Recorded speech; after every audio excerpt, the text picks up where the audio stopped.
Bueno, primero que nada, un saludo desde Concepción. Gracias a esto de la virtualidad, hoy día podemos de distintas partes de Chile y del mundo estar conectados y para mí siempre es un agrado poder compartir. Yo veo aquí algunas personas conectadas, colegas, estudiantes, egresados del programa y ojalá también personas que estén interesadas en sumarse. En este programa trabajamos un equipo multidisciplinario, profesionales de muchas universidades, además de la Universidad de Santiago de Chile. Y por supuesto que es un privilegio para nosotros poder contactarnos con usted a través de este tipo, ¿cierto?, de conferencia en donde se me da esta oportunidad de compartir con ustedes un tema que he trabajado desde el año 2000 en adelante, cuando como enfermera rural me tocó partir con la implementación de un programa que en ese tiempo era el programa del adulto mayor, estaba recién partiendo en muchas regiones de nuestro país. Luego pude hacer la especialización en gerontología social en la Universidad de Chile y cuando me tocó hacer mi magíster en salud pública fue un tema que realmente me inspiró para hacer mi tesis del posgrado. Así es que desde ahí que estoy trabajando en terreno con las agrupaciones sociales de personas mayores y tratando desde justamente la mirada de calidad de vida, del envejecimiento saludable, el envejecimiento activo, el envejecimiento exitoso, tantos otros conceptos, ¿verdad?, que han ido emergiendo en el tiempo. He tratado, ¿cierto?, de hacer mi aporte y eso es lo que hoy día quiero compartir con ustedes. Así es que bueno, vamos a trabajar desde la perspectiva de siempre, ¿cierto?, poder contrastar los conceptos con la evidencia, porque al final la evidencia es la que nos puede también, ¿cierto?, además de la experiencia, nos puede nutrir en la práctica. Así es que vamos a partir, la idea es poder primero ver un poco lo que es la participación social y comunitaria en el contexto de salud pública, también la evidencia que hoy día tenemos sobre los factores asociados a la participación social y también los efectos de la participación social, especialmente en la salud de las personas, pero con un contexto, ¿cierto?, de salud amplio, ¿no? Viendo la salud no solo como la ausencia de enfermedad, sino que también otros ámbitos del desarrollo psicosocial de las personas mayores. Y luego vamos a pasar al punto de participación social como una estrategia de promoción de la salud en un contexto prepandemia y les voy a compartir algunos antecedentes que hemos podido ir sistematizando ya con algunas colegas y que fue una experiencia que reportamos antes de pandemia. De hecho, ahí les voy a contar un poco los detalles y luego también vamos a compartir algunas evidencias que estamos generando ya en el contexto de pandemia. Y luego, conclusiones y desafíos para ver cómo también esto les hace sentido a ustedes y cómo ustedes también, ¿cierto?, pueden en su ámbito de acción o en su espacio de formación actual pueden también visualizar dentro de todas estas variables, quizá, ¿por qué no?, ¿cierto?, una línea de investigación que les llame la atención o un aspecto a trabajar dentro de lo que hoy día ustedes están haciendo en su práctica laboral y también, ¿por qué no?, ¿cierto?, en sus espacios académicos, quizá del pregrado y del posgrado. Y bueno, Claudia, disculpa, antes de que comiences con la conferencia en sí, comentarles un poco la dinámica, que la idea precisamente es que una vez que finalices la conferencia, ellos pueden hacer puede haber un espacio de ronda de preguntas que pueden hacerlas a través del chat o bien levantando la mano y activando su micrófono. exactamente. Bueno, eso yo creo que va a ser un espacio muy nutritivo, así que por favor, quienes se les va, ¿cierto?, apareciendo por ahí alguna idea, algún comentario, no la dejen escapar, anótenla o pónganla ahí en el chat para que luego podamos compartirla y comentarla y responderla también. Bueno, y desde la perspectiva de la Organización Mundial de la Salud, yo construí este diagrama que nos permite ver un poquito cómo cuando en los años 70 la Organización Mundial de la Salud planteaba este gran desafío, ¿cierto?, de la salud para todos en el año 2000, ya en los años 70 se estaba viendo la participación comunitaria como una variable, un factor muy importante dentro de esta mirada de la salud, del cómo los sistemas sanitarios tenían que responder a la necesidades de salud de la población. Y entonces, ¿cómo tenían que articular esa respuesta? Ya en esos tiempos, ¿verdad? Aparecía la participación comunitaria como parte de las propuestas sanitarias y saludistas para poder trabajar desde una perspectiva colectiva y poblacional el gran desafío que era mantener a las personas sanas, especialmente, ¿cierto? Cuando decimos mantener a las personas sanas con un enfoque entonces de promoción de la salud. Y bueno, todo el tema de la desigualdad, nosotros lo hemos visto evidenciado no solamente en la actualidad, eso se viene ya arrastrando hace mucho tiempo atrás, y desde que empezaron a trabajar con indicadores, todos los criterios de evaluación de la gestión y de los resultados de los sistemas sanitarios, es que también se ha ido planteando la necesidad de mejorar el nivel de salud y la calidad de vida de las poblaciones, de las personas en general, para poder hacer frente justamente a las crisis económicas y también a la crisis de efectividad de los tratamientos, en la que estaban sumidos todos los sistemas sanitarios en general. Luego de eso parten y hemos tenido una serie de oleadas de reformas sanitarias que se han ido dando en el tiempo. La última en la que nosotros entramos con fuerza como sistema sanitario fue a partir del año 2000, eh, surge, ¿cierto?, esta renovación del sistema sanitario chileno. De ahí les puede, ¿cierto?, sonar como muy, muy cercano toda la historia de, bueno, cómo surge la nueva estructura del Ministerio de Salud, cómo aparece en la Subsecretaría de Salud Pública de Redes Asistenciales, cómo aparece, por ejemplo, un plan auge, cómo luego, ¿verdad?, empezamos a trabajar también en las GES, en las garantías explícitas en salud, y también cómo los sistemas, especialmente acá los prestadores de salud institucional, se empiezan a someter a todo un proceso de acreditación de calidad y seguridad de la atención. Entonces, toda esta mirada nos ha permitido también revisar que cuando pensamos en la efectividad, la eficiencia, la eficacia de los sistemas sanitarios, la orientación de los servicios, y así lo dan también, ¿cierto?, los resultados de los sistemas sanitarios con mejor evaluación en el mundo, es cuando la orientación de estos servicios que prestan los sistemas está sustentado en la atención primaria. La atención primaria en donde no solamente, ¿cierto?, hay que verlo como la puerta de entrada al sistema, como el nivel más básico o más que tiene mayor cobertura y menos complejidad dentro del sistema sanitario, sino que también como una estrategia de desarrollo de esta respuesta sanitaria, en donde dentro de esa estrategia de atención primaria, entonces la promoción de la salud toma ahí un sentido protagónico. ¿M?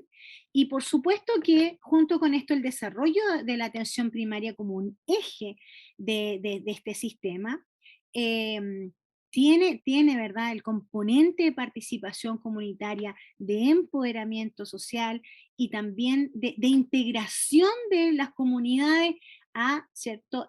No solamente los comités que podrían existir en los distintos espacios, sino que también a la evaluación, por ejemplo, de la calidad y la seguridad de la atención, y también a la participación activa en los mismos diagnósticos de salud que hoy día hacemos a nivel comunitario en todo el país, no solamente en Chile, ¿cierto?, sino que en muchos otros países en el mundo.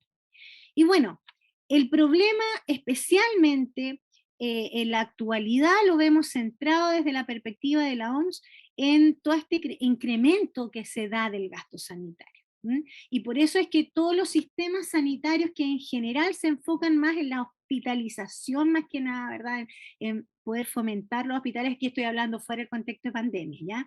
Por favor, en condiciones previas a la pandemia, ¿verdad? Cuando veíamos que el mayor gasto sanitario se concentraba en la atención terciaria, entonces nosotros ahí, ¿cierto?, es donde se veía que generalmente los indicadores no estaban a la mano, ¿cierto?, de esa gran inversión de presupuesto económico especialmente. Entonces, ¿qué pasaba? Este incremento del gasto sanitario, el estancamiento de la esperanza de vida en muchos países y el aumento de la carga de enfermedad y de mortalidad, por supuesto que se empezó a detectar que era totalmente evitable. Ahora, ¿cómo iba a ser evitable? Por supuesto que ahí es donde surgía la necesidad de fortalecer lo que era la prevención y la promoción. Esto, por supuesto que hoy día, más aún todavía, ¿cierto? Lo vemos súper bien reflejado en enfermedades como el SIDA, como las enfermedades de transmisión sexual, como las enfermedades cardiovasculares y las degenerativas. Sin embargo, en el último tiempo, estamos hablando ya de los últimos años, incluso prepandemia ya nosotros éramos testigos como algunas regiones de nuestro país como primera causa de muerte ya no tenían las enfermedades cardiovasculares, sino que el cáncer, por ejemplo. Y hoy día, ¿cierto? Ya sabemos que muchas de nuestras regiones, ya no es la excepción, sino que muchas de nuestras regiones tienen como primera causa de muerte el cáncer. Entonces, el enfoque de la promoción y la prevención, pero además, ¿cierto?, el poder trabajar la salud de las poblaciones, no solamente como un tema que convoque a los sistemas sanitarios, sino que también que convoque a otros ámbitos de acción, como por ejemplo, todo lo que tiene que ver con el diseño de las ciudades, todo lo que tiene que ver, por ejemplo, con la seguridad y el acceso al transporte público, a lo que es el concepto del trabajo decente y a todo lo que engloba las determinantes sociales de la salud, entonces, ¿cierto? Surgen como elementos muy potentes y especialmente cuando nosotros queremos propender de que nuestras poblaciones no solo aumenten en años sus expectativas de vida, sino que también aumenten la calidad de vida con la que pueden vivir esos años que gracias a la tecnología, los avances, ¿cierto?, de la ciencia y otras tantas otras determinantes nos han permitido gozar hoy día de una expectativa muchísima mayor a la que, por ejemplo, tenían nuestros abuelos o nuestros bisabuelos. Entonces, este incremento de las desigualdades sanitarias, hoy especialmente agudizadas en un contexto de pandemia, de crisis económica, ¿cierto? Y también de crisis social en muchos países, especialmente si nos vemos hoy día en el contexto latinoamericano, que es como nuestro barrio más cercano, nos pone enfrente, por supuesto, ya no solamente al desafío del aumento de las expectativas de vida, sino que de ver, bueno, en qué condiciones estamos viviendo las distintas generaciones y por lo tanto en qué condiciones vamos a llegar a la hora, ¿cierto?, de enfrentar la vejez como esta última etapa del ciclo vital. Y en ese contexto introductorio, entonces, siempre es bueno darle una miradita a qué es lo que vamos a entender, qué es lo que vamos a definir por participación social. ¿Bien? Y aquí les traje dos definiciones, una de participación social y la otra de participación comunitaria, para que la revisemos juntos. Desde la perspectiva del MinSal de nuestro país, participación social se considera como un mecanismo, ¿ya?, para el ejercicio de los derechos de las personas y las comunidades, y también para la incorporación de la opinión de las y los usuarios y comunidades en la gestión de salud. O sea que la posibilidad de participación social en sí sería, desde la perspectiva del MinSal, una determinante social de la salud. Y esto es súper interesante porque entonces preguntémonos, ya todos los que podemos estar conectados hoy día acá, quizá algo tenemos que ver con la salud, quizás sin ni siquiera trabajar en el sector salud, sino que, por ejemplo, en otros ámbitos de acción de nuestro sistema, ustedes tienen que ver con esta determinante social de la salud. ¿Cómo entonces la capacidad, cierto, que los países y el diseño de la sociedad en la que estamos inmersos facilita, genera las condiciones y también, cierto, permite la participación social? ¿Cómo la participación social entonces se transforma desde el cambio del modelo, incluso antes desde el cambio del modelo sanitario? ¿Ah? Ya se visibiliza como un elemento importante. Hoy día, con toda la evolución social que hemos tenido nosotros en nuestro país, es muy difícil, por ejemplo, ver un proceso como el que hoy día enfrentamos de eh, político, ¿verdad? De posibilidad de un cambio de constitución sin la participación social.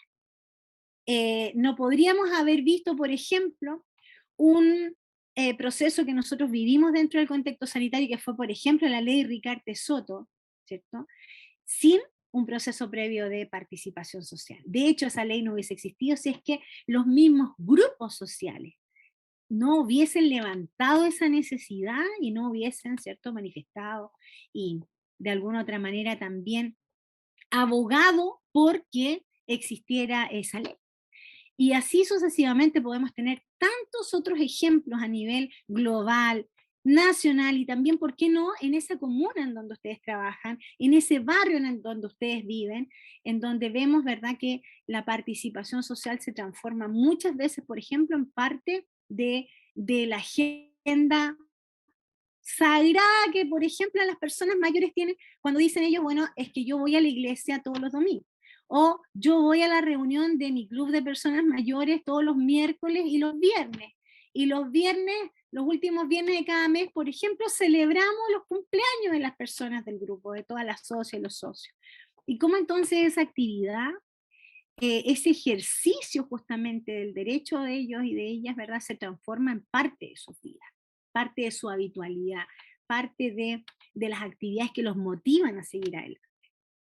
Y ahora vamos a revisar el concepto de participación comunitaria, desde la perspectiva de la OMS como un proceso por el que los individuos y las familias asumen la responsabilidad de salud y de bienestar particular o colectivo. Contribuyen a su desarrollo económico comunitario y conocen mejor sus problemas y necesidades de salud y pueden también ser agentes activos de su desarrollo social y sanitario. O sea, si vemos, ¿cierto? Pese a que son definiciones de conceptos distintos, están súper relacionados, porque de alguna otra manera, de lo que estamos hablando, ¿cierto? Es el cómo las personas toman control de alguna otra manera, ¿verdad?, de lo que les pasa. Y asumen un rol activo, no solamente en su contexto territorial, en su contexto comunitario, sino que también como esa activación les permite y les suma para, ¿cierto?, poder, por ejemplo, tomar decisiones sobre su salud. Y, por ejemplo, también tener acceso a mayor información que les permita tomar esas decisiones. Vamos a ir avanzando. Acuérdense de todos los comentarios que vayan surgiendo y las preguntas. Tenemos el chat ahí para que queden, ¿cierto? Y que no se les vayan después las ideas. También después pueden tomar el micrófono y participar. Siéntanse en completa confianza y en general esa es la dinámica que esperamos en este tipo de presentaciones. ¿Bien? Ahora, cuando nosotros, ¿cierto?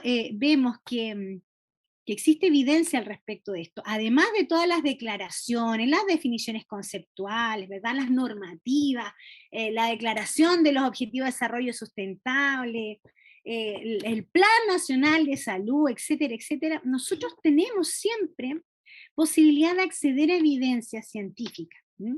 No solamente a los documentos técnicos, los documentos políticos, conceptuales, teóricos, sino que también a la evidencia científica.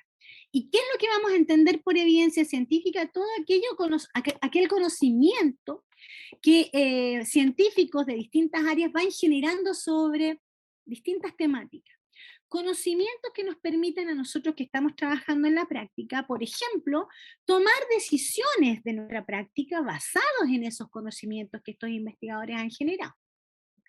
Entonces, por eso que surge, ¿cierto?, el concepto de medicina basada en la evidencia, de enfermería basada en la evidencia, de salud pública basada en la evidencia, de políticas basadas en la evidencia.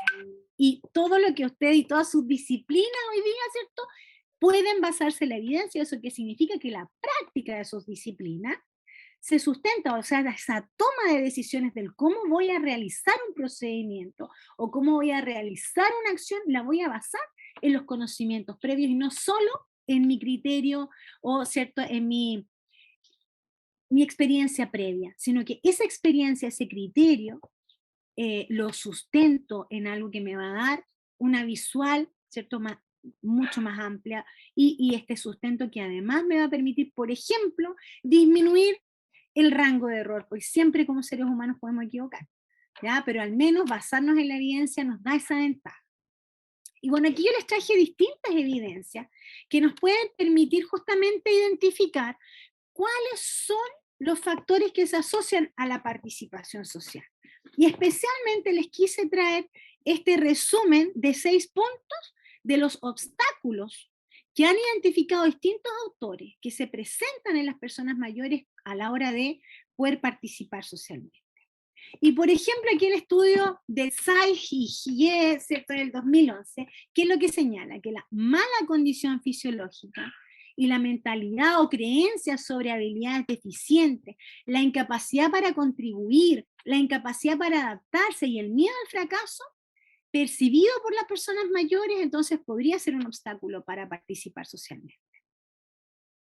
Un segundo punto que agrega aquí Levasseur y sus colaboradores en el 2014 es, por ejemplo, que cuando hay ansiedad sobre la seguridad del entorno de participación, cuando además hay incapacidad para reunirse, falta de herramientas de comunicación y discrepancia entre el contenido de la actividad y las preferencias personales, también esos son obstáculos que, ¿cierto?, le impiden a las personas mayores participar socialmente. Aquí vayan chequeando ustedes, igual como están esos checklists, ahí se vayan chequeando ustedes. ¿Les ha tocado ver esto, por ejemplo, en personas mayores con las que ustedes trabajan? Y si no están trabajando todavía con las personas mayores que están cerca de ustedes, la falta, por ejemplo, de estímulo, y aquí hay dos estudios que coinciden en lo mismo, la falta de estímulo y de aprobación de la familia, y la ansiedad por no tener pareja para participar, inhiben la participación social de las personas mayores. Qué interesante acá. ¿Cómo funcionan las familias en torno a la participación social? ¿Apoyan a las personas mayores, los hijos, las hijas, los nietos, la pareja?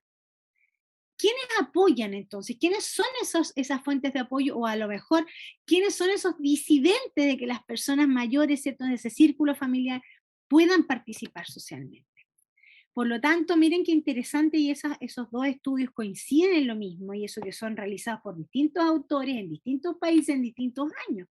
¿Bien? Cómo estos factores son muy visibles quizá a la hora de nosotros hacer esa valoración de los casos o de los pacientes, ¿cierto? De los usuarios con los que nosotros trabajamos.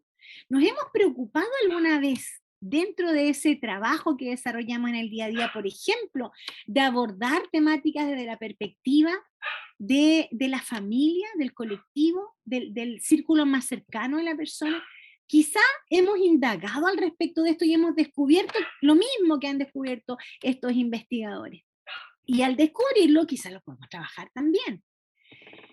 Otros elementos que aquí, ¿cierto?, plantean también Buffel, Minhat, Ponce y sus colaboradores en estos tres distintos estudios, es que, por ejemplo, el apoyo social y emocional siempre se han destacado en la literatura como factores que afectan la participación de las personas mayores. ¿Bien? Entonces, hay tantos instrumentos, colegas, para poder evaluar el apoyo social y el apoyo emocional. Hoy día nosotros estamos desarrollando un estudio longitudinal en la Universidad Católica acá en Concepción, con más de 30 agrupaciones de personas mayores. Tenemos dos instrumentos distintos para evaluar estas dos variables, y les voy a decir que el apoyo social es percibido con mucho mayor nivel o con mucho mayor grado que el apoyo emocional. Miren qué interesante. Tenemos eso en un grupo de personas especialmente que viven solas o que ya, ¿cierto?, dentro de su grupo familiar está mucho más acotado, o sea, bipersonal, por ejemplo. Entonces, muy interesante, cuando nosotros chequeamos lo que a nosotros nos pasa, lo que pasa en nuestros contextos comunitarios, en nuestros barrios, en el territorio en el que trabajamos, ¿cierto?, y lo que está pasando en el mundo y a lo mejor lo que viene pasando en el mundo hace rato. Si ustedes además tienen el privilegio de haber trabajado con su comunidad antes, durante y ahora actualmente de la pandemia, van a poder también identificar que han habido cambios. Y poder identificar esos cambios nos van a permitir, por ejemplo, como lo han hecho estos investigadores en un contexto sin pandemia, ¿cierto?, identificar variables, factores que podríamos nosotros también trabajar desde nuestra perspectiva del rol profesional que cumplimos dentro de estos espacios. Miren, la presencia de información sobre la participación.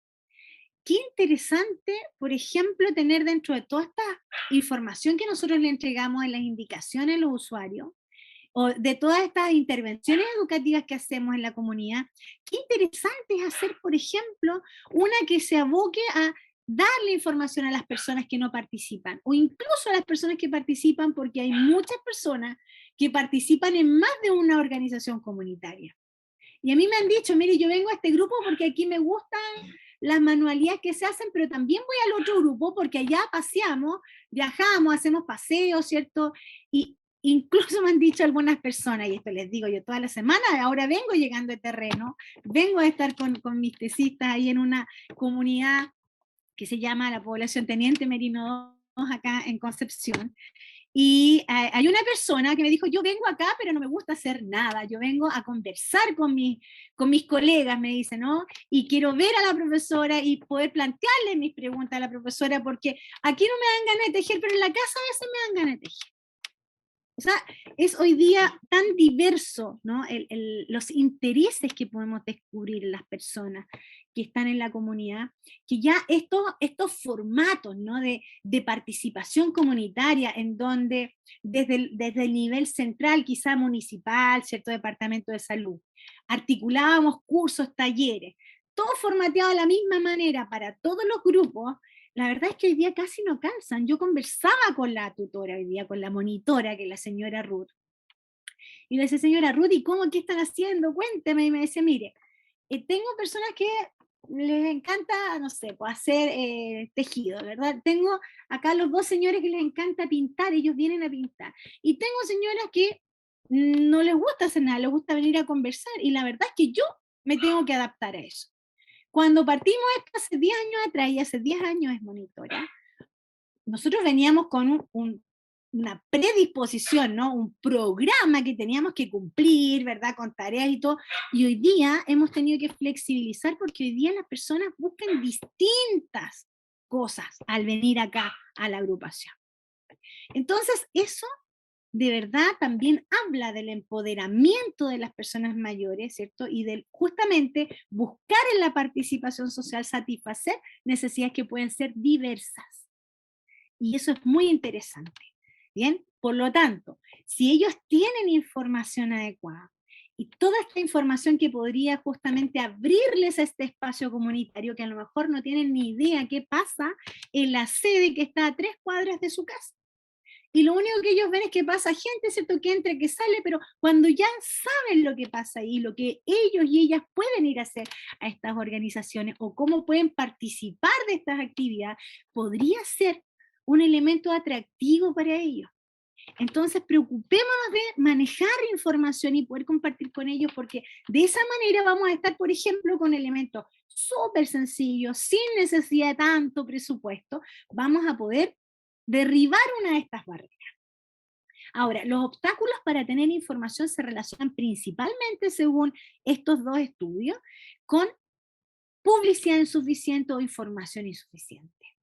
Entonces, ¿cómo nosotros podemos hacer agentes de información que a ellos realmente les pueda favorecer a su bienestar y a su calidad de vida? Miren, ¿cómo nos podemos nosotros también empoderar de ese rol de ser agentes activos, no solamente de ir con instrucciones o indicaciones, sino que también de ir con información que a ellos les puede servir? Ahora, y ahí terminamos con el punto 6.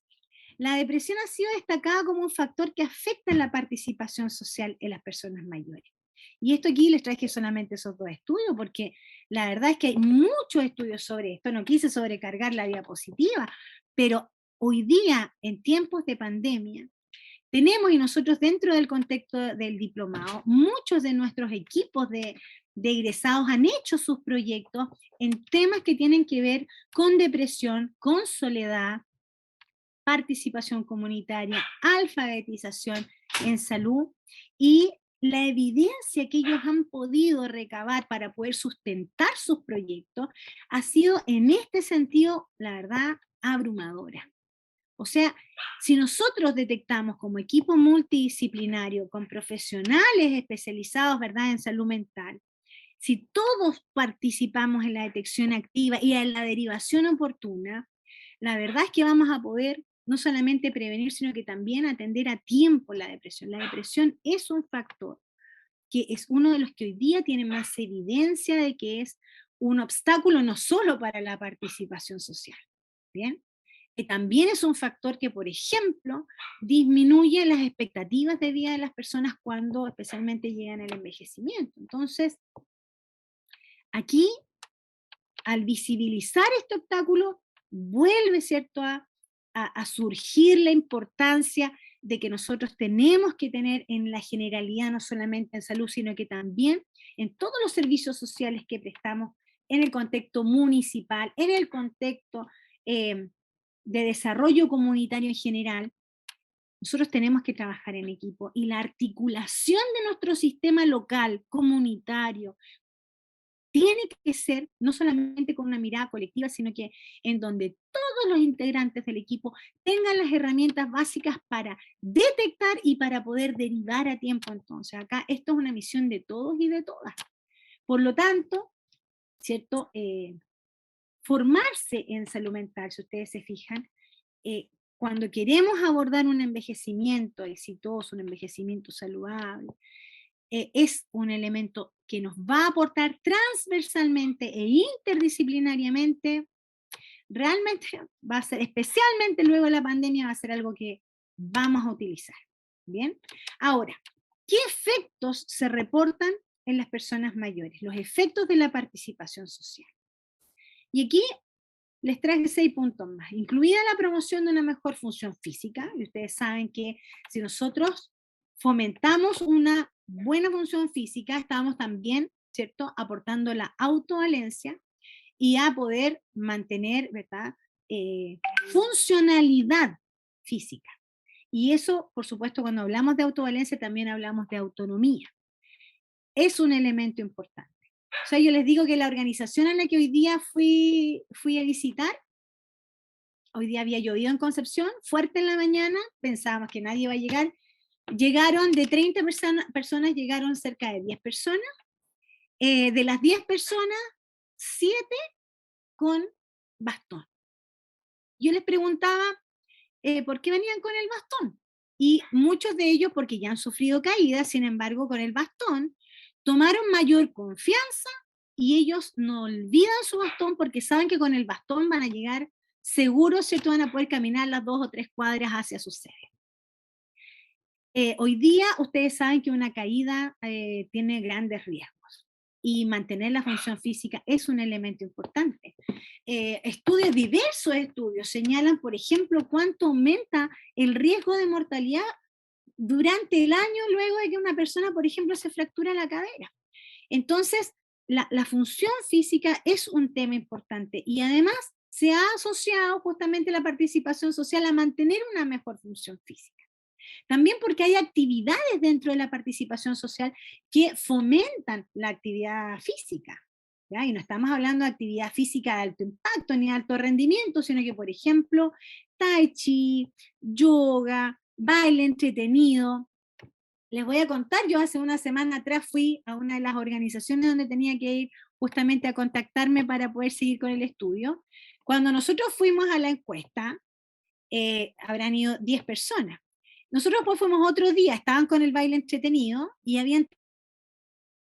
también había alternativas. Entonces, esta actividad atractiva, muy motivante y se asocia directamente con una alta asistencia y un alto compromiso. Entonces, ahí, ¿cierto? Hay evidencia además que lo sustenta. Y miren, también hay evidencia que tiene sus años, ¿ah? Y por eso es que se las traje acá. Discapacidades funcionales reducidas en la vida cotidiana. O sea, ¿qué quiere decir? Desde el año 2003 se veía que cuando las personas mayores participaban socialmente, esto aportaba justamente a el desarrollo de las actividades, por ejemplo, las actividades de la vida diaria. ¿Por qué? Porque las personas que o sea, presentaban discapacidad funcional, pero reducida, o sea, en comparación con otros grupos que no participaban, había aquí menos daño. Entonces se podía ver como un factor protector también. También se identifica mejoras en condiciones psicológicas como la depresión, ya hablamos de la depresión, ¿cierto? La soledad y la ansiedad. Miren lo que ha pasado en estos 2 años y casi 3 años ya que llevamos de pandemia. También se reportaba mejor autoestima, sentido de logro y autorrealización. Y la participación social también amplía los contactos sociales y las relaciones interpersonales. Como les comentaba, hay gente que le encanta ir solo a conversar, y el conversar y el sentirse escuchado por otros y por otras, para ellos me decía el otro día don Carlos, esto es una vitamina para mi señorita, porque en la casa no tengo con quién conversar. Y yo aquí converso, y eso me hace bien. Entonces, ¿qué mejor? ¿Verdad? ¿Qué mejor que también nosotros identificar que el concepto de calidad de vida y este constructo que hay en torno a él, no tiene que ver solo, se fijan ustedes, con la ausencia de enfermedad. ¿Bien? Cuando yo solicité, y estoy hablando del año 2002, cuando hice mi tesis de calidad de vida en la provincia de Curicó, ahí trabajamos con más de 300 personas mayores en la comunidad, personas que participaban y que no participaban en grupos comunitarios. Y cuando yo les pedí a ellos definir qué era para ellos y para ellas calidad de vida, estoy hablando de una población con una alta ruralidad, ¿saben lo que me decían que era para ellos calidad de vida? Para ellas y para ellos calidad de vida, si en resumen, cuando hice el análisis, ¿no? Era poder hacer sus cosas. Y el poder hacer sus cosas tiene relación con la autovalencia, ¿verdad? Con el poder justamente seguir solo haciendo sus cosas, no depender de otra persona para hacer sus cosas. Entonces, esto realmente es un elemento a considerar cuando, por ejemplo, hablamos de la satisfacción con la vida. Porque entonces uno dice, bueno, si la participación social también se asocia a un aumento en la satisfacción de la vida de las personas, entonces ahí es donde le encontramos sentido. Bueno, ¿y de qué nos vale como sociedad, como seres humanos, el haber aumentado más años a las expectativas de vida que hoy día tenemos como población, si no podemos sentirnos satisfechos con la vida que vamos a poder, ¿cierto?, vivir con esta extensión que hemos ganado? Entonces ahí es donde todos los esfuerzos que podamos hacer nosotros como sociedad, no solamente en el diseño de las políticas, sino que también nosotros hoy día con nuestra propia motivación para poder perfeccionarnos, para poder seguir encontrando este sentido, ¿no?, al trabajo que hacemos y seguir empoderándonos de más herramientas para poder quizás, ¿cierto?, hacer mejor las cosas que estamos haciendo, nos va a permitir justamente hacer un aporte directo a ese entorno en el que estamos trabajando. Bueno, y ahora voy a compartir con ustedes algunos puntos que se relacionan justamente con lo que hemos visto anteriormente. Este es un estudio que es muy interesante porque además está súper actualizado, que habla de cómo la tecnología, el uso de la tecnología hoy día es un elemento fundamental cuando queremos, ¿cierto?, tener una mirada innovadora. ¿Cómo esta tecnología que se ha ido desarrollando tan rápidamente en los últimos años? Acuérdense ustedes cómo era su primer celular. ¿Cuándo se compraron su primer celular? ¿Quién en la familia fue el primero que tuvo celular, por ejemplo? Si nos vamos más para atrás, ¿quién en la familia tuvo el primer teléfono fijo? ¿Ya? ¿Cómo desde el primer teléfono fijo en la familia, ahora en muy pocos años a lo que es la historia de la humanidad, cómo se ha desarrollado y hemos podido entonces tener acceso hoy día a aparatos que, si vemos en Chile, hoy día, y no solamente en Chile, les voy a decir que la mayoría de los países hoy día tiene más teléfonos celulares que personas. Entonces, es una tecnología que se ha masificado y que aquí los autores han, ¿cierto?, sabido rescatar como un área de investigación, y ellos aquí plantean, ¿cierto?, los efectos de la participación social usando apps en las personas mayores. Hay centros de desarrollo de tecnología en el mundo que son fantásticos. A mí me tocó participar de una escuela de verano acá en la Universidad de Concepción y tuve el privilegio de conocer a enfermeras noruegas que tenían todo un centro de investigación de tecnología en salud. Y su trabajo era con un equipo de distintos técnicos, ingenieros informáticos, diseñadores industriales, diseñadores digitales, etcétera, etcétera. El trabajo de ellos era, como centro de investigación, generar tecnología para facilitar el autocuidado, el manejo de los tratamientos, la adherencia al tratamiento de las personas.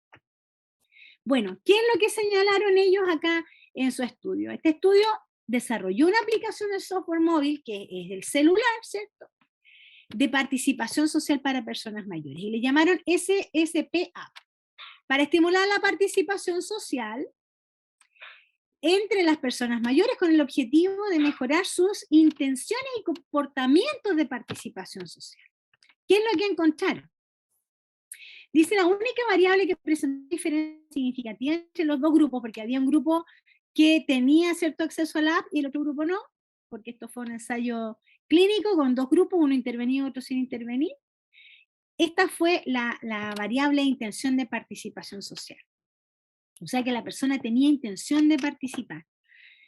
Si ustedes se acuerdan, y alguno por ahí escuchó el modelo de Prochaska y Clemente, ¿se acuerdan algunos o no? ¿Qué decía el modelo Prochaska y Clemente cuando estábamos trabajando, por ejemplo, el tema de las adicciones? Bueno, que antes de dejar, ¿cierto? De decir a una persona ya vas a tener que dejar de consumir lo que sea, antes pasan hartas cosas en la cabecita de esta persona.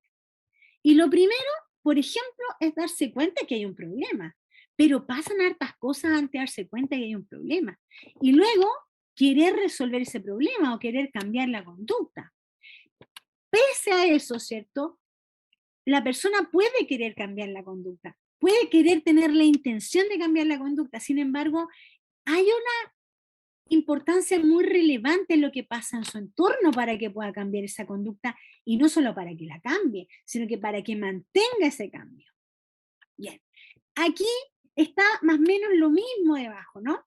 Porque cuando nosotros decimos tenemos la intención de participar en un grupo, ya sea en un grupo de folclore, en un grupo de iglesia, en un grupo político, en un grupo científico, bien, tengo la intención. Ahora, ¿qué tengo que hacer para que esa intención se transforme en acción? ¿Qué es lo que lograron ellos con la app? Que al menos la intención aumentara. Pero también lo que planteaban ahí los autores, que para que esa intención se transformara en acción se requería de este apoyo social.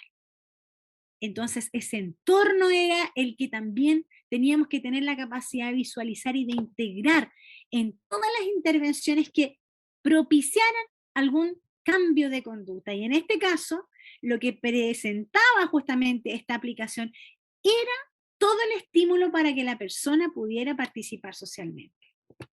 ¿Cuáles eran los 3 ítems que evaluaban aquí en la intención de participación social? Tengo la intención de participar en actividades los próximos 6 meses.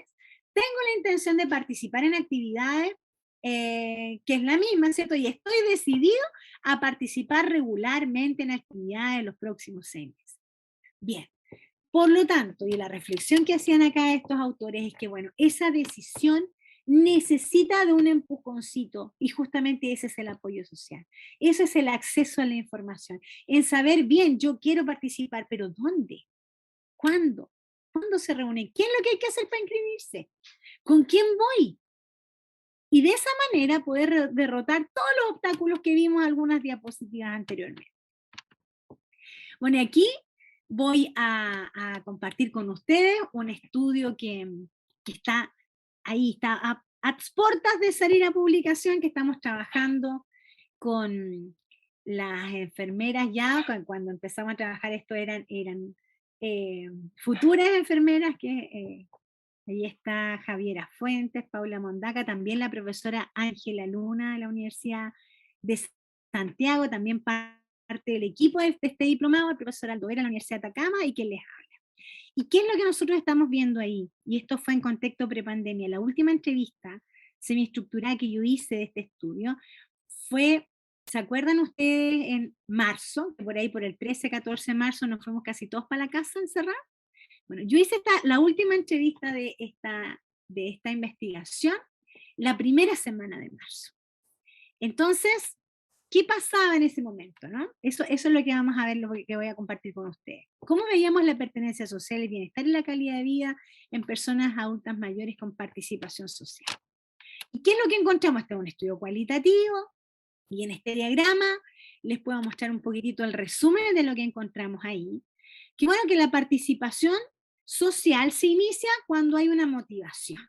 Y esta motivación puede ser justamente gatillada por personas como familiares, cercanos y amigos, o por circunstancias de la vida de las personas mayores, como por ejemplo el duelo de seres queridos, la necesidad de desarrollo personal y la necesidad de rehabilitación. rehabilitación no solamente física después de una operación o después de un accidente, sino que también la rehabilitación social, por ejemplo, en el contexto de el alcoholismo. ¿En qué organizaciones sociales participan las personas de este grupo? En las organizaciones sociales que cuentan con estructuras participativas. ¿Y en qué consiste esta participación social que ellos desarrollan? En el desarrollo de roles dentro de la organización, por ejemplo, como parte de las directivas y también participantes activos. Y también consiste en el desarrollo de actividades, actividades como manualidades, actividades físicas y de interacción social. Esto a nosotros nos llamó mucho la atención, porque ¿qué es lo que pasaba? Habían elementos, por ejemplo, estoy hablando de un estudio hecho acá en el sur de Chile, por Concepción, en donde, por ejemplo, el clima influía muchas veces en esto. Y ellos, fue un punto de saturación incluso. Muchos de ellos coincidían en que en invierno dejaban de participar por temor a enfermarse porque no salían con lluvia. ¿Qué pasa hoy día cuando está volviendo la persona mayor a participar en sus agrupaciones? Nosotros partimos, el actual estudio que estoy haciendo, lo partimos en abril. En abril estaban recién en las primeras reuniones luego de la suspensión de las actividades de las organizaciones comunitarias.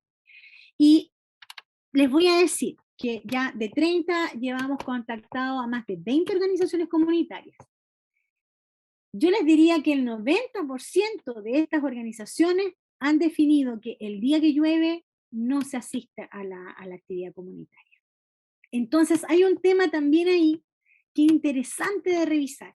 Como por ejemplo en ciudades quizá más al sur de nuestro país, en donde la lluvia puede ser un factor permanentemente, ¿cierto? Presente, por ejemplo, en tiempos de invierno, ¿cómo podemos entonces frente a esa barrera climática que es superior, podríamos mantener la participación social? Y aquí es donde viene el estudio anterior del año 2021 que les mostré en la diapositiva anterior. ¿Cómo entonces la tecnología nos podría favorecer justamente para que cuando pasan estas lagunas, ¿verdad? Estas ausencias o simplemente porque las personas no quieren ir para no contagiar a sus compañeros o para no exponerse al frío y no contagiarse o no enfermarse, entonces, ¿cómo si vamos a seguir conviviendo con el clima, vamos a seguir conviviendo con distintas infecciones, ¿no? ¿Cómo podríamos hacer para que la articulación de la tecnología nos permitiera mantener esa participación? Bueno, ¿cuáles son las motivaciones que tienen ellas y ellos en participar? Producidas especialmente acá por el apoyo social. ¿Mediante qué? Y miren qué interesante sea esto, cómo se recibe apoyo, pero también, y este era un tema que hablamos muchas veces con la profesora Ángela Luna, cómo también ellos entregan apoyo. O sea, no es solamente esta actitud pasiva que nosotros general y culturalmente la asociamos a la vejez, ¿no? Como este, entre comillas, abuelito tendría que recibir el apoyo de las personas más jóvenes o de la monitora o en este caso, ¿cierto?, de sus pares. No. Acá se da especialmente que ellos visualizan la necesidad de recibir apoyo porque quieren recibir este apoyo social, tener ese espacio de socialización, en donde ellos también se visibilizan como un elemento importante que le aporta a la socialización de sus colegas, de sus pares, de sus compañeros socios del club. También hay algo que nos llamó mucho la atención, como la motivación de la satisfacción de necesidades surgía como un elemento emergente potente. Por ejemplo, satisfacer necesidades físicas y biológicas, reconocimiento y valoración de los otros, aprendizaje permanente, no solamente de las manualidades, no solamente del baile, no solamente de la cueca en los grupos musicales, sino que también aprendizajes de vida, aprendizajes que tenían que ver, por ejemplo, con datos para poder resolver problemas de la vida diaria, pero también del respeto de los otros, porque el sentirse respetado por sus pares, para ellos es algo muy potente. Y también esta necesidad de afecto, de que, por ejemplo, sea tan importante para ellos y para ellas que cuando están enfermos, cuando no llegan a la reunión, más de alguien del grupo, llámese la presidenta, la secretaria o alguno de los demás compañeros y compañeras, los llama o los va a visitar a sus casas para saber por qué no fue, cómo está, en qué condiciones está. Y también la seguridad. ¿Y por qué? Porque, y aquí hay algo interesantísimo, cuando la persona mayor se siente parte de este grupo, tiene una mayor seguridad de, por ejemplo, contar con su grupo. Entonces aquí, si ustedes se fijan, el apoyo social, que es una de las dimensiones de la calidad de vida, surge como un elemento súper interesante y muy presente. Bueno, y facilitadores, ¿cuáles son los facilitadores? Aquí nos remontamos, miren, veamos si en este estudio hay algo de lo que vimos en las primeras diapositivas con los estudios extranjeros. Ellos ven como facilitadores de la participación, por ejemplo, en las redes de apoyo, generadas por quienes, por las instituciones, y aquí los CESFAN, la municipalidad, las iglesias, las juntas de vecinos, son como organizaciones, ¿cierto? También como instituciones son muy relevantes. O sea que aquí el espacio territorial debe, ¿cierto?, ser conocido por las personas mayores, porque ahí en el mismo espacio territorial hay organizaciones e instituciones que cumplen con necesidades y que además se transforman en facilitadores de la participación. Y también personas en general que forman parte de esta red de apoyo. Y aquí se visibiliza, por ejemplo, a la familia como facilitador.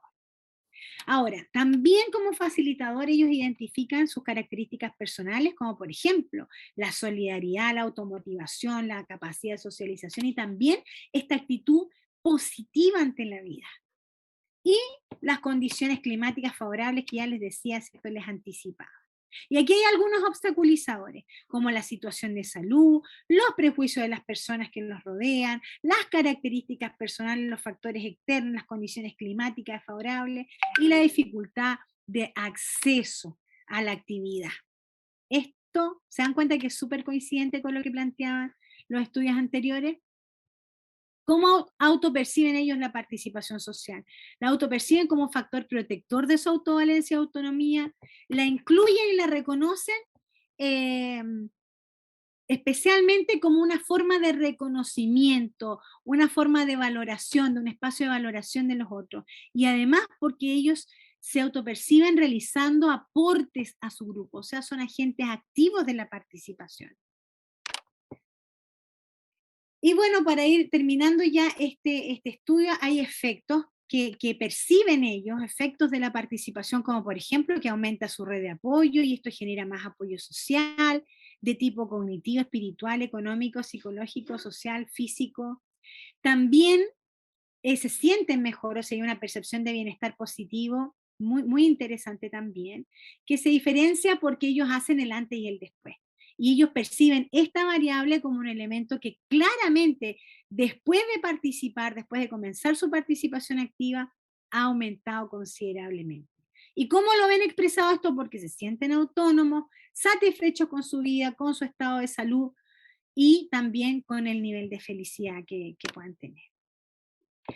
Y aquí, bueno, para ir, ¿cierto?, cerrando y tener espacio para la conversación, les voy a contar que también tenemos un estudio fenomenológico que hemos hecho en la primera etapa de la pandemia, que fue sobre las necesidades y expectativas de alfabetización digital en pandemia. Esto lo pudimos hacer con entrevistas telefónicas con personas mayores que estaban participando justamente de una intervención de alfabetización digital y las necesidades que ellos percibían especialmente eran, por ejemplo, poder usar aplicaciones para poder comunicarse, para poder desarrollar actividades de ocio, relajación y también para poder tener mayor autonomía en la vida diaria y laboral. Especialmente ahí surgía mucho esto del poder ellos hacer sus trámites, poder hacer sus compras, estábamos encerrados, ¿cierto? Y dependían de otras personas, por ejemplo, para sacar su pase de movilidad cuando tenían que hacer algún tipo de trámites, y eso los limitó muchísimo. También veían poder alfabetizarse digitalmente, también veían ahí la posibilidad de facilitar la toma de decisiones informadas para poder tener una mejor vejez, porque ellos identifican también, especialmente en el uso del celular, un facilitador para acceder a Internet y a fuentes de información que ellos puedan creerle. Y bueno, las expectativas que ellos tenían ahí de alfabetizarse justamente era de poder empoderarse mejor socialmente y con expectativas como por ejemplo disminuir el aislamiento social, la soledad, mejorar su autovalencia y bienestar y también de poder manejar mejor esta relación intergeneracional, porque veían que quienes los ayudaban a resolver sus necesidades, por ejemplo, con respecto al uso del teléfono, con respecto a todos los trámites que tenían que hacer por internet, eran sus nietos, sus hijos, y especialmente siempre ser alguien más joven. Entonces ellos visualizaban cómo esa expertise de sus nietos, ¿cierto? Les permitía a ellos también tener acceso a este tipo de tecnología. El acceso, por lo tanto, era un tema que para ellos era súper importante. Nos hemos pillado con pocas personas mayores que no tienen teléfono celular, pese a que estamos trabajando con un grupo súper vulnerable en la actualidad. ¿Ya?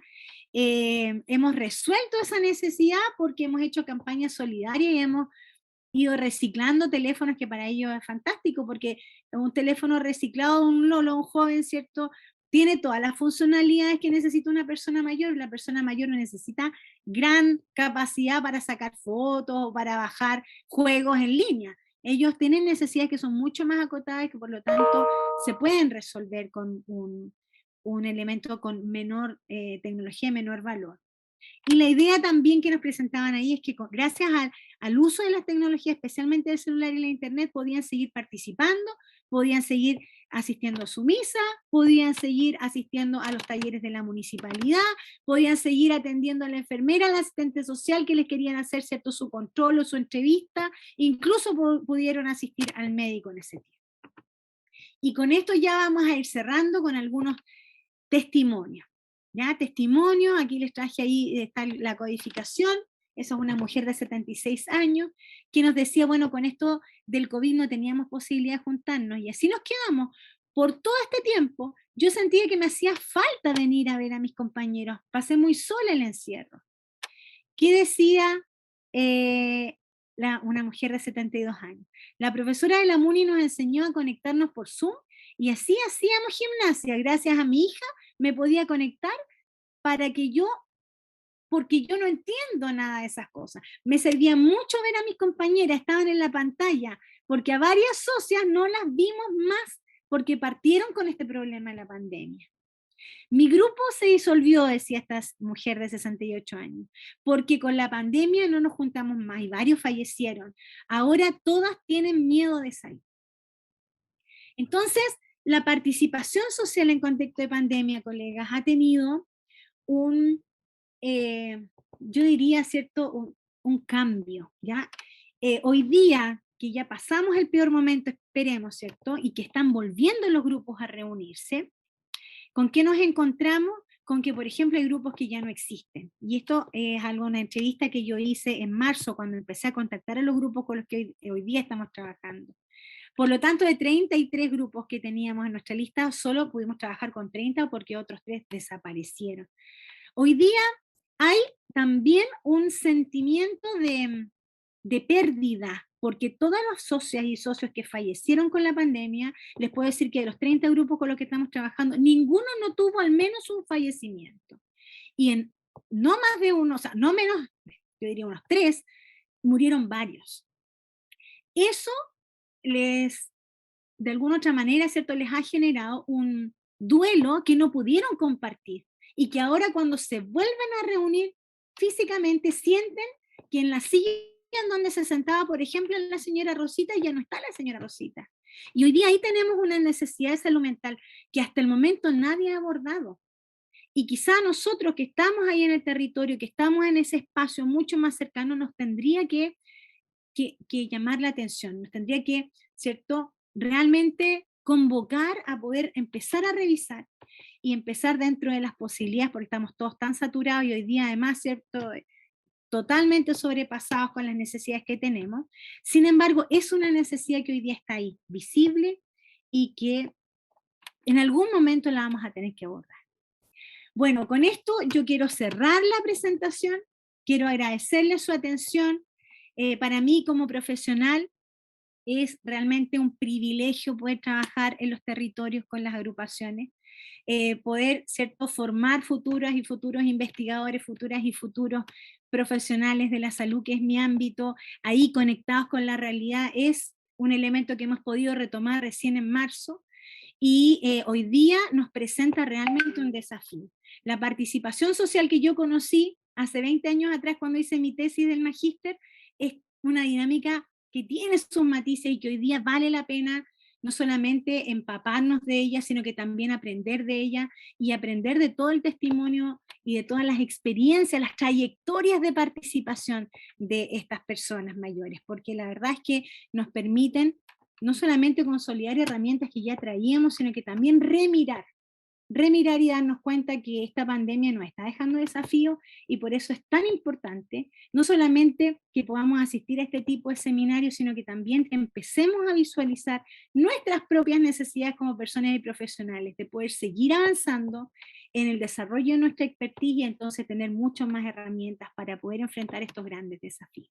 Así que yo le agradezco al equipo del diploma en el que trabajo y le agradezco también a todos los colegas que están hoy día aquí conectados, estudiantes, futuros colegas, ¿verdad? Exalumnos, exalumnas, porque es un tema que nos convoca y que espero que les haya gustado. Así que muchas gracias. Devuelvo la palabra entonces aquí a nuestro coordinador. Bien, le damos muchas gracias a Claudia por su tremenda exposición. Eh, Ahora vamos a dar espacio a quienes tengan preguntas acerca del diplomado, acerca de lo que nos estuvo hablando Claudia en esta horita. Quienes quieran encender su cámara e intervenir directamente, por favor, siéntanse en la libertad de hacerlo y todas las consultas o preguntas que hayan quedado ahí en la memoria, por favor, este es el momento de hacerla. Aquí Kevin Núñez nos dice que estuvo muy interesante, que muchas gracias por la presentación, Carolina. Quedaba con la duda de cuántas eran las personas que fueron al baile entretenido, que hubo ahí un momento en que se cortó la transmisión por unos breves segundos. Bueno, Kevin, mira, nosotros cuando fuimos a hacer la encuesta, con suerte habían 10, 12 personas. Pero cuando fuimos y estaba el baile entretenido, estaba llena la sede. Y ese grupo tiene 30 personas.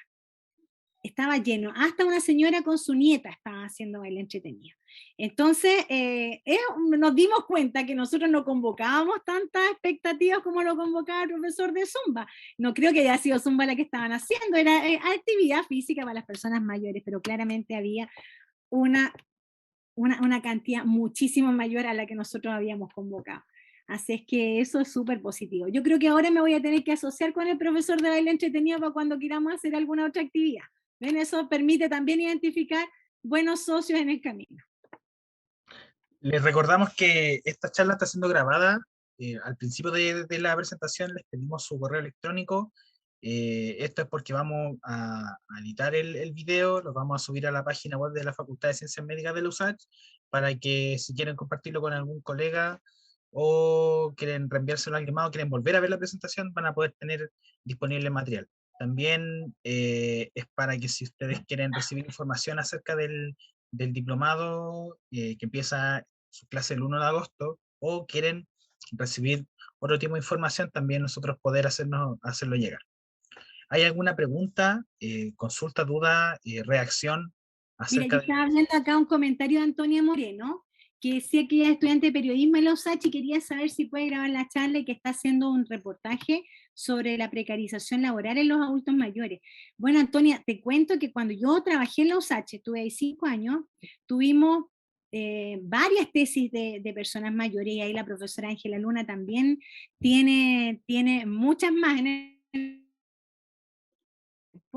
y uno de mis equipos de tesistas hizo un trabajo sobre trabajo en las personas mayores. Yo creo que eso puedes encontrarlo ahí en el repositorio de tesis de la universidad y te puede dar quizá al menos una línea histórica con el que comparar. Yo te lo recomiendo porque era un tema que nosotros visualizábamos. Muy, muy interesante además, porque además está toda la discusión si vamos a ampliar o no la edad de jubilación. Entonces es un tema interesantísimo y yo te recomiendo que le des una miradita ahí en el repositorio de tesis de nuestra universidad. Acá les vamos a dejar en el chat antes de que se salgan. Por favor, quienes no ya han colocado su correo, que lo hagan. Sé que hay gente que falta porque somos varios y los correos que me han llegado no le hacen honor a la gente que está conectada. Acá les estoy dejando el link del canal de YouTube donde se va a subir la presentación.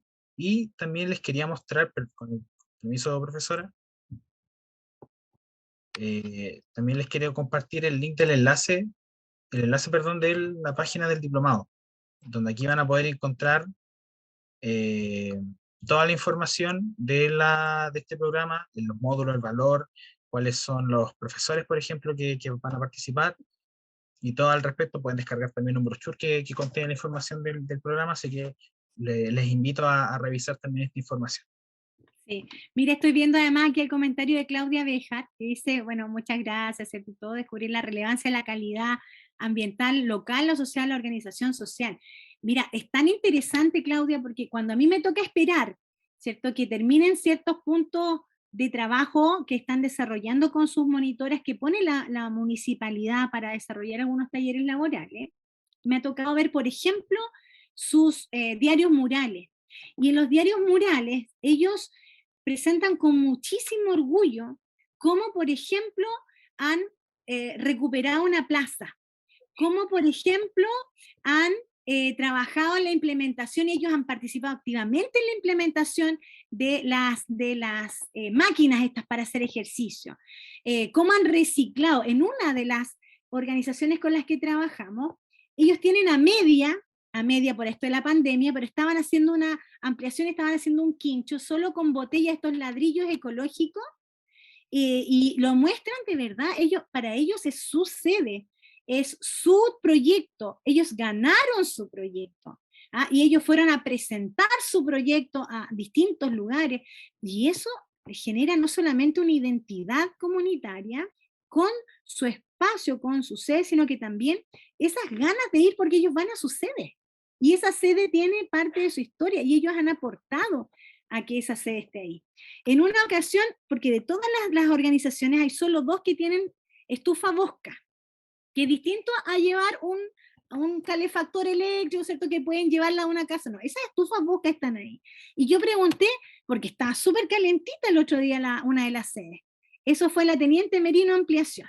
¿Y qué me dice ahí la señora que estaba prendiendo la estufa? No, es que esta Bosca nosotros la ganamos con un proyecto. Después de eso, así que realmente sucede, era otra cosa, porque hay que ver, bueno, yo creo que hoy día en todo Chile, ¿cierto?, cuando hace frío, pero aquí además es húmedo. Entonces, si una sede no tiene calefacción, se llena de moho, cambia no solamente el olor de la sede, sino que también, ¿cierto?, las condiciones, y esa sede está impecable, y ellos lo asumen a que durante la pandemia, como una de las señoras vive justo al frente, ella entraba a prender la estufa para que no se llenara de moho su sede, y ahí está impecable. Entonces, esto realmente, Claudia, encuentro que la calidad de vida de todos nosotros también depende de esto, y del cómo también nos hacemos parte de este metro cuadrado responsablemente, y el cómo también encontramos la información, por ejemplo, para poder postular a ese tipo de proyectos. Y al principio las organizaciones necesitan orientaciones, la información, que alguien les cuente un poco cómo armar el proyecto, pero tienen tal autonomía hoy día que ellos de verdad se las arreglan para después seguir participando en distintas instancias que les permiten mantenerse activos. Para ellos es no solamente un orgullo, sino que también es una actividad que les insta y están atentos. ¿Dónde más, por ejemplo, va a haber otro proyecto para salir de paseo? Aquí el grupo San Sebastián, que está como en la parte más antigua de Concepción, ellos ya fueron a Punta Arenas, fueron el otro día a Dichato, y ahora se van a ir a la quinta región 3 días, y ellos todos están muy atentos a los proyectos porque con eso pueden seguir postulando y les siguen dando sentido. Y yo te digo, claro, ellos pueden tener su vida familiar y todo, pero esto les enriquece de una manera tremenda. Así es que totalmente de acuerdo, Claudia. Adelante tú. Perdón, es que quería contarles que ha sido muy gratificante para mí escuchar esta charla, porque yo pertenezco al Departamento de Ingeniería Geográfica, que ahora se llama Ingeniería Geoespacial y Ambiental, y por esas casualidades, nos involucramos con la carrera de terapia ocupacional de la universidad en un proyecto que se llama Cuido mi barrio. Y de verdad, sí, la mayor parte de las personas que nos hemos encontrado, digamos, que nos han colaborado en el proyecto, yo diría que la mayoría son adultos mayores que participan de estas organizaciones sociales. Entonces nos hemos llevado bastante sorpresa, digamos, sobre todo en lo que en su preocupación y toda la información que manejan respecto de la calidad ambiental del barrio, digamos, a nivel local. Así es que, no, eso quería contarles como adicional, ¿no? Muy agradecida. Chao. Fantástico, fantástico. Yo creo que ahí todos tenemos algo que hacer. Me acordé de otro ejemplo, Claudia. ¿Sabes tú que acá están postulando los paneles solares en los barrios? Y el dirigente de la población Teniente Merino 1, que es, ya tiene una historia, para que ustedes más o menos se den una vuelta ahí por la historia, esa población nace de una toma de los años 60, 70, y el dirigente del grupo de personas mayores con el que nosotros trabajamos, él fue dirigente de esa toma. Y la secretaria también fue dirigente de esa toma. Y hoy día son los dirigentes que le han facilitado a toda su comunidad, o sea, otras generaciones también, el acceso a postular. Y te digo que en 2 años más esa comunidad va a tener, al menos ya ganaron el proyecto para 30 casas y para su sede, para tener paneles solares. Entonces, y que son los mismos de los ladrillos reciclados, ¿cierto?, ecológicos que quedaron a medias con su construcción. Entonces, eso es súper interesante y, por supuesto, el trabajo interdisciplinario que se hacen con ese tipo de programas a mí me parece que es fantástico. Y se dan cuenta cómo la salud, el bienestar y la calidad de vida no tiene que ver solo con los hospitales, no tiene que ver solo con los medicamentos. Todos aquí tenemos algo que hacer al respecto. Mira, Kevin me decía que tenía la curiosidad si es que en Chile se podían aplicar los proyectos estos de las aplicaciones totalmente, Kevin. Hoy día nosotros el proyecto que tenemos es un proyecto de 2 años longitudinales de intervención de alfabetización digital en personas mayores. Pero te puedo decir que yo conozco en distintas universidades proyectos de estudiantes de pregrado en donde, por ejemplo, están trabajando integradamente ingeniería, ciencias de la salud, ciencias de la economía, arquitectura, desarrollando, por ejemplo, aplicaciones para. Aplicaciones, a mí me han consultado, ¿no? Como me dedico al área de envejecimiento, aplicaciones para, por ejemplo, encontrar dónde comprar cosas más baratas. Aplicaciones, por ejemplo, para recordarles los medicamentos, y esas aplicaciones hoy día, si ustedes se fijan, es cosa que ustedes programen una alarma y, ¿cierto?, la persona se va a acordar de que tiene que tomar sus medicamentos. Aplicaciones, por ejemplo, para poder encontrar alimentos saludables. O sea, hoy día la tecnología y especialmente la creatividad de la juventud, y por eso me vuelvo a acordar de la profesora Ángela Luna con la que trabajamos el tema intergeneracional dentro del diploma, la creatividad de los jóvenes hoy día y de los adolescentes es una mezcla perfecta con, por ejemplo, la necesidad de satisfacer algunas necesidades básicas de forma un poquito más simple usando tecnología. Y para las personas mayores eso hoy día es fantástico. Ahora, ¿cómo empezamos a traducirlo en términos simples, ¿cierto? Y cómo entonces facilitamos el acceso a las personas, enseñándoles, para nosotros al menos, en el equipo de investigación que yo dirijo, es facilitándole el acceso y la comprensión del uso de hoy día el dispositivo más usado en Chile, que es el celular. Y a través del celular podemos llegar, ¿cierto?, a conectarnos a la internet. Porque lamentablemente no todas las personas tienen acceso a computador. Y hoy día, como el celular es mucho más masivo, nos permite entonces pensar en que todo lo que a ustedes, la juventud, se les puede ocurrir al respecto, va a ser una innovación que va a contribuir. Así que totalmente que sí, Kevin, totalmente que sí, se puede hacer. Y hoy día además no es caro, porque tenemos muchísimas aplicaciones ya disponibles que son gratuitas y que nos facilitan justamente la vida. ¿Puedo preguntar Súper. algo? Sí, adelante. Sí, hola, bueno, mi nombre es Alejandra, soy profesora de inglés y asistente bilingüe. Vivo con una persona mayor que es mi mamá y yo quisiera saber si el diplomado tiene como requisito ser profesional de la salud o hay algún otro curso o capacitación, digamos, que pueda uno tomar o acceder. Mira, O el para gente que no diplomado, sea profesional de la salud, el estoy pensando. diplomado porque yo. es, sí, no, el diplomado es multidisciplinario. De hecho, en la primera generación que nosotros tuvimos más de 200 participantes que becó el Senama y que eran de todo Chile, teníamos abogados, profesoras de arte, profesoras de yoga, tecnólogos, ingenieros, asistentes sociales. Tuvimos muchos profesores y profesoras. Así que siéntete súper Ya. convocada, Alejandra, porque la perspectiva que tenemos es totalmente multidisciplinaria. Y Perfecto. con la evidencia que tenemos además hoy día, sabemos que si queremos apuntar realmente a mejorar la salud mental o a contribuir a mejorar la salud mental de nuestro país, personas como tú y con cualquier perfil, ¿cierto?, que pueda enfocar su competencia en un aporte al envejecimiento de nuestro país, va a tener una cabida y te va a hacer mucho sentido lo que aprendas. Así es Claro, que muchas gracias. totalmente convocada. Gracias.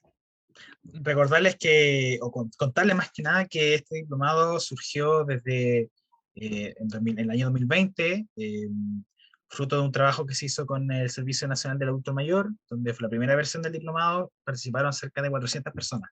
Dado el éxito del programa, la facultad decidió extenderlo en el tiempo y bueno, aquí estamos en la tercera versión que esperemos que sea igual de exitosa que sus versiones anteriores. Bueno, y aprovechamos ahí también de saludar, Miguel, a una exalumna que veo aquí, que Alicia Vergara está dando sus saludos. Qué bueno, Alicia. Nosotros siempre nos preocupamos en toda bueno, en la segunda versión invitábamos a todos los conversatorios, a nuestros exalumnos, porque sabemos que ser parte, ¿cierto?, de un grupo, volver a conectarte con estos nuevos temas, ¿verdad? O volver a refrescar lo que en algún momento pudiste ver en el diplomado, súper importante, así es que es súper valioso, Alicia, que puedas estar acá, y por supuesto que te mantengas siempre en comunicación, tú tienes todos nuestros correos, ¿verdad? En general, esto se trata no solamente de hacer versión tras versión, sino que de ir generando una comunidad académica, ¿cierto?, práctica, profesional, no profesional, que pueda articular esfuerzos, y sabemos que acceder a información de calidad siempre va a estimular nuestras neuronas, ¿cierto?, le va a dar más sentido a lo que estamos haciendo, y no vamos a estar solos. Sí, cuando hablamos de apoyo social, de redes de apoyo, esto que estamos haciendo hoy día acá también se transforma en eso. Entonces, excelente, Alicia, que pueda estar acá. Y bueno, saludo ahí a todos los compañeros con los que tú tienes acceso. Cuéntale que estamos haciendo estos conversatorios, seminarios, y acompáñanos también en la próxima y compartan esto, porque no es un link cerrado, ¿ya? Ustedes pueden compartirlo hasta con tu mamá si quisieras, Alejandra, y ella quiera conectarse. Nosotros hemos tenido en varios conversatorios personas de la comunidad, y que la verdad nos llena de gratitud, porque uno tiene que agradecer cuando ellos comparten con nosotros en un plano que no tiene por qué ser tan academicista, ¿te fijas? O sea, yo te traje acá una presentación basada en la evidencia, pero se las llevé a la realidad, les conecté con lo que nos pasa hoy día y a lo mejor también les puede pasar a ustedes. Así es que siéntanse con toda la confianza de compartir este link cuando se los mandamos, y por supuesto que para nosotros es un orgullo, Alicia, que como exalumna estés aquí con nosotros. Bien, les damos las gracias a todas las personas que se han conectado, sobre todo también a Claudia por la exposición, por estos tremendos datos que nos entregó. Reitero la invitación también a visitar los enlaces que les compartimos a través del chat para que puedan conocer más del diplomado, y cualquier consulta que tienen lo pueden realizar a través de los canales de la Facultad de Ciencias Médicas. Muchas gracias por su asistencia y esperamos también verlos en otra ocasión.